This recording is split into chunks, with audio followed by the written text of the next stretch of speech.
everyone. In today class, let's we have a continuation of last class, that is general constraints in designing of medical device.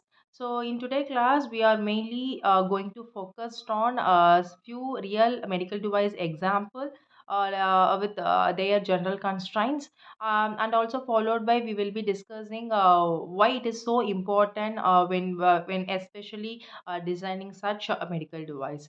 Okay, let's start with the first medical device. Here I have given us ECG machine.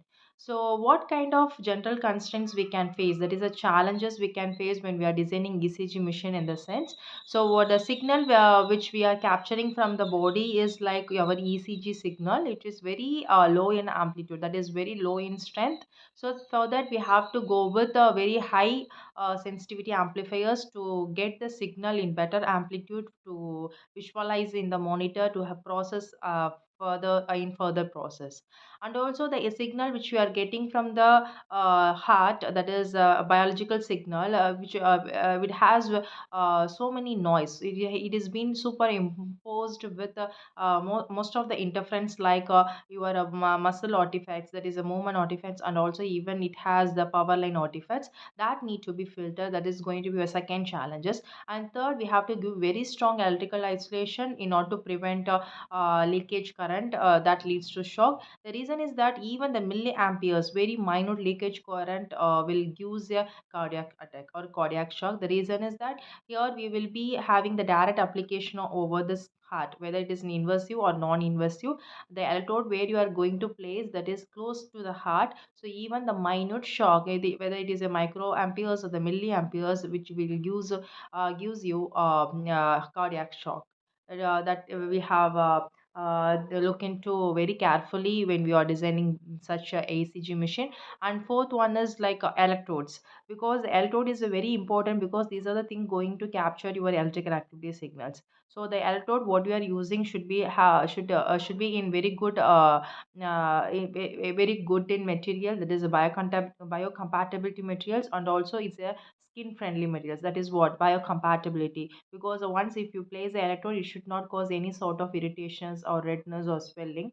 So it will also affect the quality of signals what you are capturing from your body. So electrode design also is very important. And also the cable length and motion, because the how long you are giving, I mean how length the cable is, it literally affects your it has a direct influence on your a signal.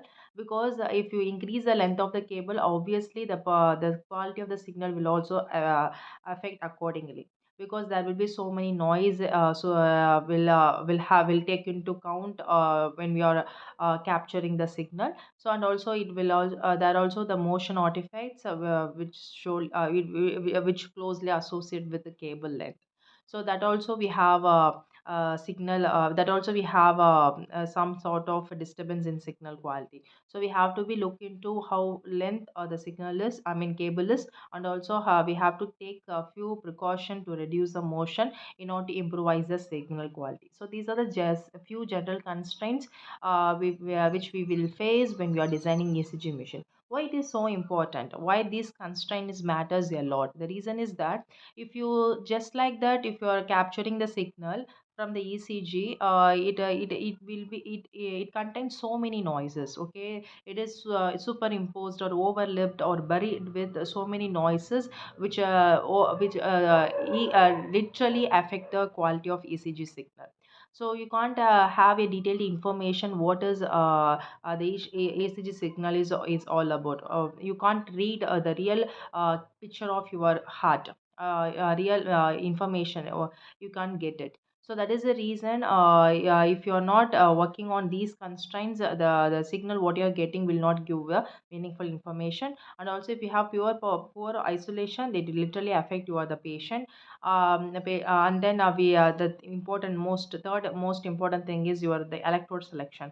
If you are not very concerned with your electrode design or electrode placement or electrode position, obviously it will end up with the wrong results, wrong outcome, that will end up with wrong diagnosis. So these are the things which where it's gives the most important to consider these constraints when we are designing the medical device. So second is similarly for ECG, we have here the example is that pulse oximetry.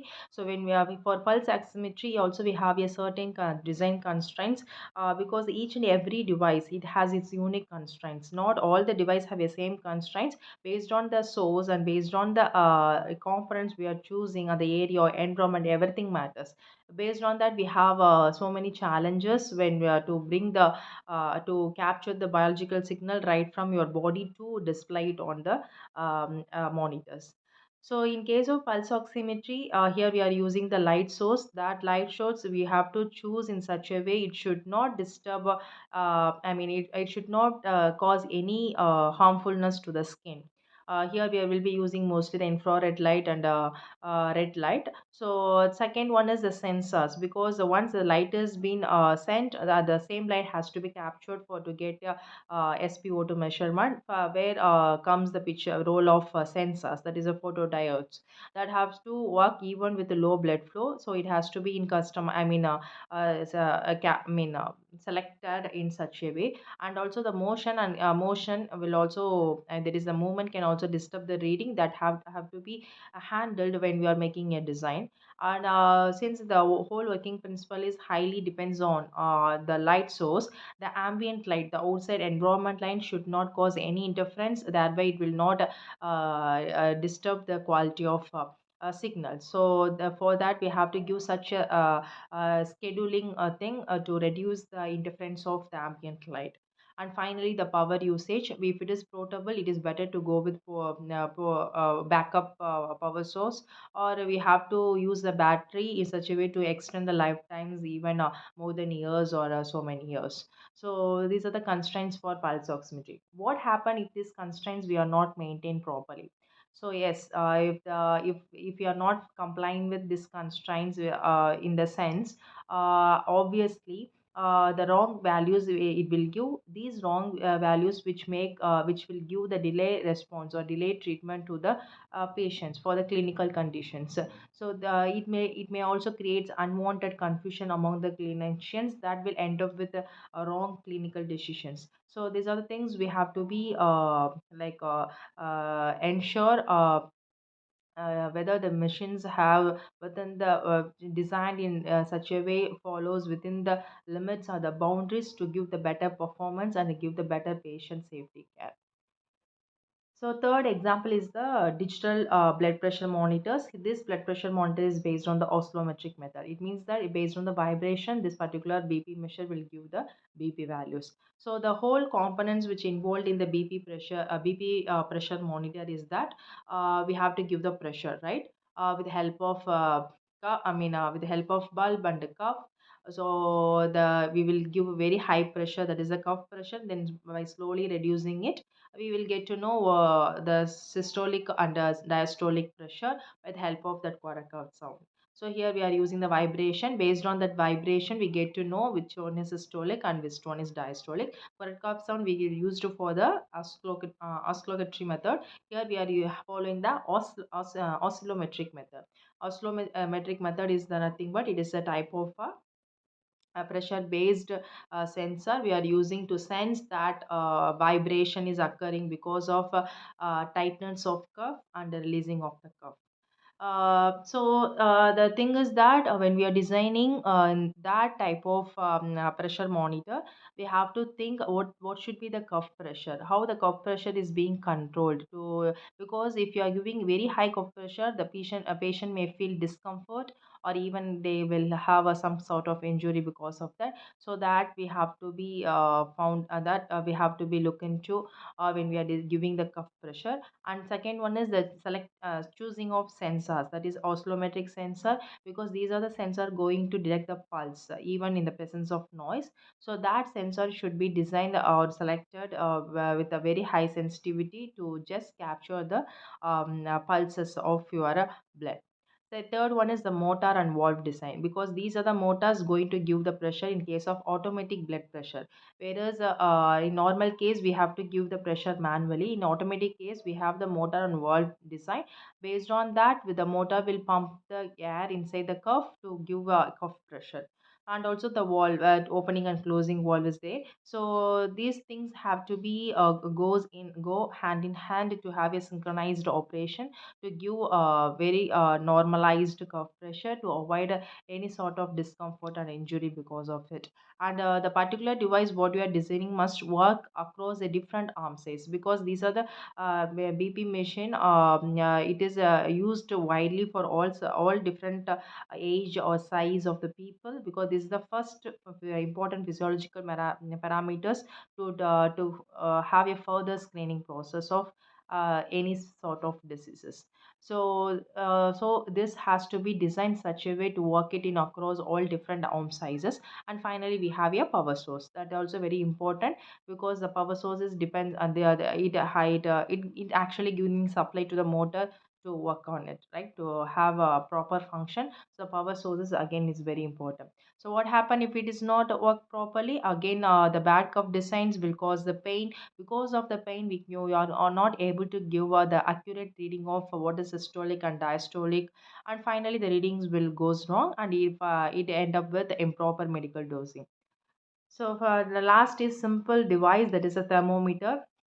Even this thermometer, the tip, right from the tip to the display, everything is matter, because the tip which making direct contact, that the material the material which is made by the tip should be like very safe and safe for skin or even for oral use. And the sensor what we are using to sense the temperature, it should be very high sensitivity, give the accurate values. And also this particular thermometer has to be designed such a way to adapt any type of room temperatures. It should not be like it work well in one particular temperature and it will not work in another particular temperature. It should work in all in different room temperatures.